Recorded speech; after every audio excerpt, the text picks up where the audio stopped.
Hi guys, Brad Hawthorne here with Midwest Outdoors. Well, wheelhouses have become a big part of the fishing community, and everyone uses them a little different. I use mine as my winter mobile command center for my business, Hawthorne's Guide Service, and the reason why we do that is simply for this.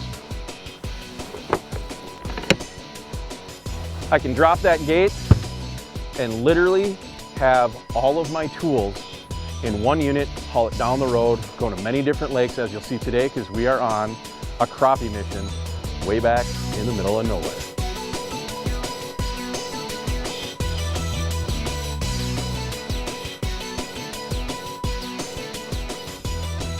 There. So you see I just dropped in this hole and there is a big mark down there.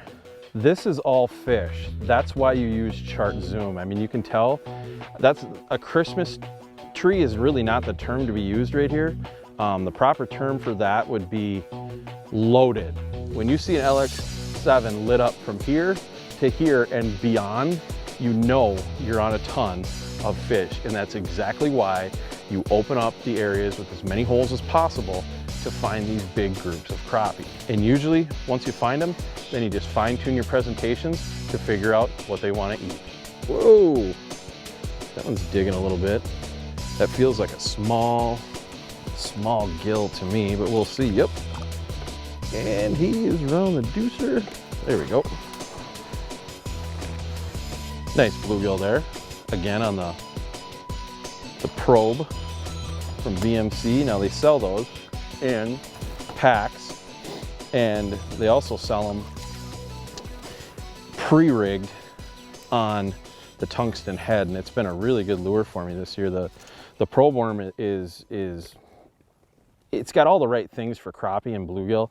It's got that bloodworm action to it. It doesn't take a lot to get it to move and shake and dance. The other part about it is you can mix and match colors. So you can buy them in the Trigger X packs, and if you have the heads already, you can mix up with red, black, brown, whichever you see fit to, or whichever the fish see fit to eat that day.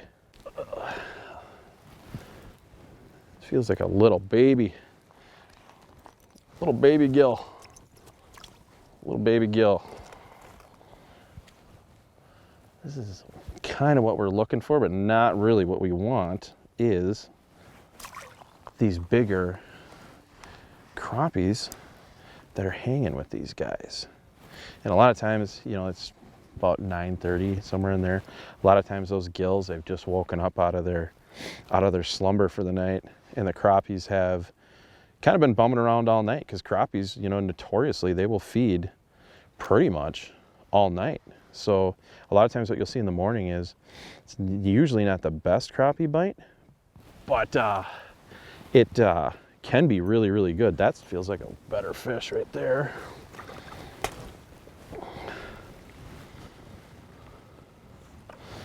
Another gill.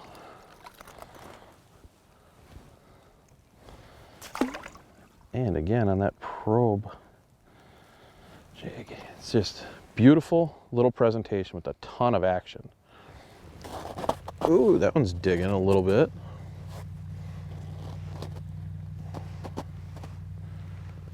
I just love it when those gills get sideways, you know.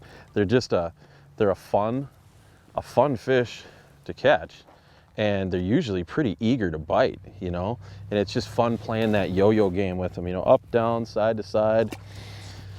And then getting back down there is always the key. You know, I know a lot of guys use inline reels. I don't mind inline reels for shallow water, but anything over about 15 feet, I prefer your normal spinning gear, just to be able to get down there and rinse and repeat that action and that process that you're catching those fish. And a lot of times with the inline reels, you're not able to do that as quick, and you can lose the attention span of the fish, or the school can simply just move off. So there's a tip for you guys. If you want to catch more fish, be faster of a fisherman, you want to have those normal spinning reels, and don't worry about that line twist so much, especially when you're on a pot of active fish. That guy hit on the uptick. There's a good example of why of why you use a spring bobber right there. A spring bobber, that fish hit, and my spring bobber was hanging down like this, and I looked at it after I looked at my flash, and it was straight up. And that's where crappies, a lot of times, will see it from a distance and come running right up and just plug it. So, another tip, spring bobbers will catch you more fish. They always have, and they always will. Just went to a new hole, and literally there's a big red mark down there.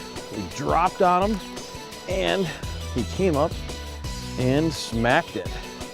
So remember, when you're out crappie fishing, change up your size, change up your color, make sure you have a lot of probe tails, and go through holes. Don't be afraid to grab your drill, and you'll catch more for Midwest Outdoors coming right up.